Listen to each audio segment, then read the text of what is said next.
السلام علیکم ورحمت الله. ګرانو دوستانو څنګه حال دی؟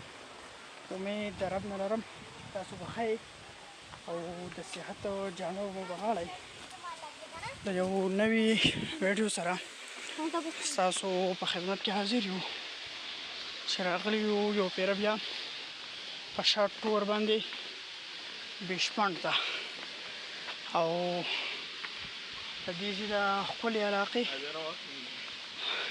دا به تاسو ته ښیو ښکلي ځایونه. دا اوس تاسو کتلی شئ یو چنار ته مونږ راغلو، د اوبو ټینکی دنګ چنار لوی کمر، د هغې نه دا ښایسته نظاره. نوید بخیر راغلې. په خیر راورسېدې. اوس به څه کوو مخکې؟ یو ګورو که نه. ها لا څه ترې شوي نه ده؟ نه داسې نشته.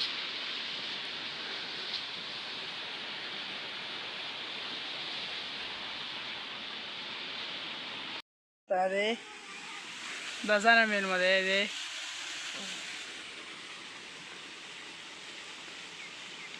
په دې ګټه ورته ښه ښکلې ناست یو، ښه اوږدې اوږدې خپې ورته غځولي او دا تاسو کتلی شئ.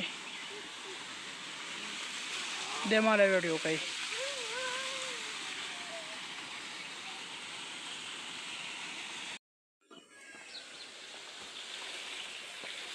دا ټریکینګ روان دی په پړو باندې، په بره روان یو. تاسو کتلی شئ دا ښکلا یو زبردست ښکلی مقام او ښکلی ځای.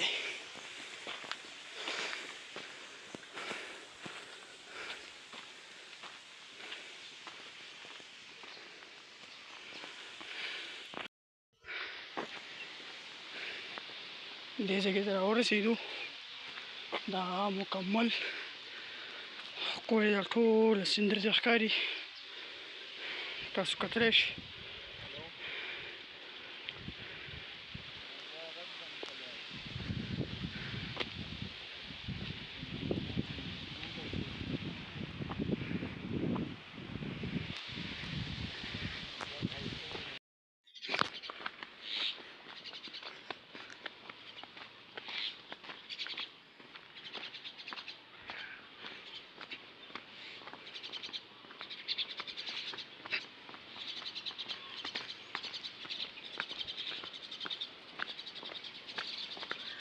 ماشاءالله داسې بوساړه ده.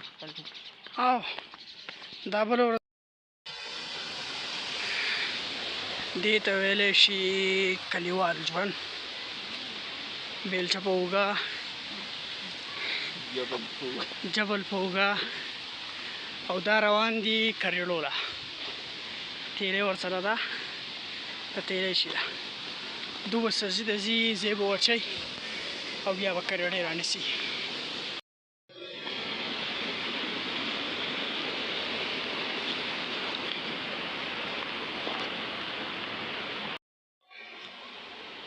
دا دی یو عجیب و غریب پول. تاسو کتلی شئ دا پول دی. دلته د بجلۍ د ستنو هغې باندې ګټې ښودلي. دا پول جوړ کړی دی. دا لاندې خوا دغه نوید، دا چنار، دا خوا دغه کریړۍ نیول. په دې باندې به اوس موږ ځو. کلیوال رنګونه دا پکې واخلئ. د وړو جرنده. السلام علیکم. دا د وړو جرنده ده.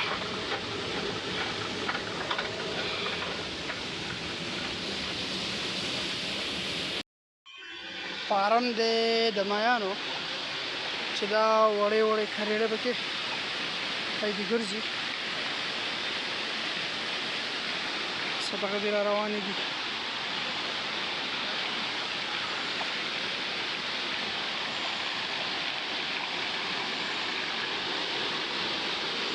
دا غټ دانه مې ده ګرځي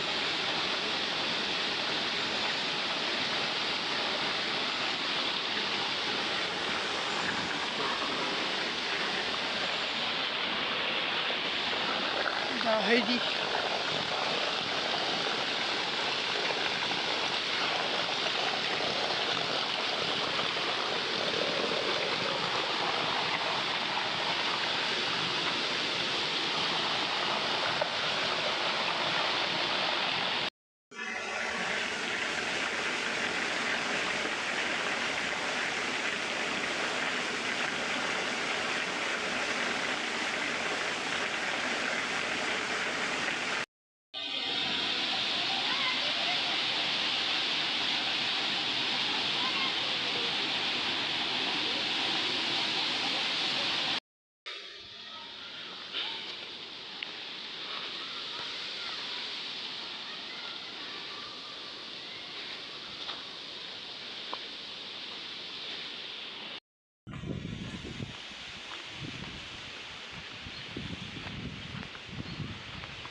دې ته ویلی شي زمونږ د سوات ښکلا چې دې ته سیاح حضرات هم د لرې لرو علاقو نه راځي او د دې ځایونو نه د دې علاقو نه خوندونه اخلي او د دې یو ښه تصویر هغه بیا په خپلو علاقو کې هغه مخ ته وړاندې کوي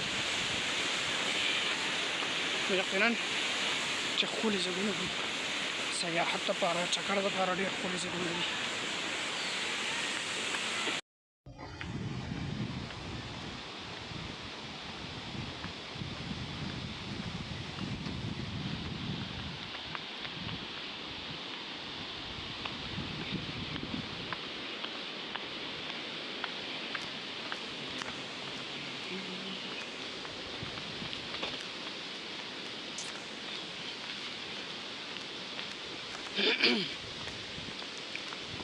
دې ټایم کې اوس زمونږه واپسي ده واپسۍ باندې ځو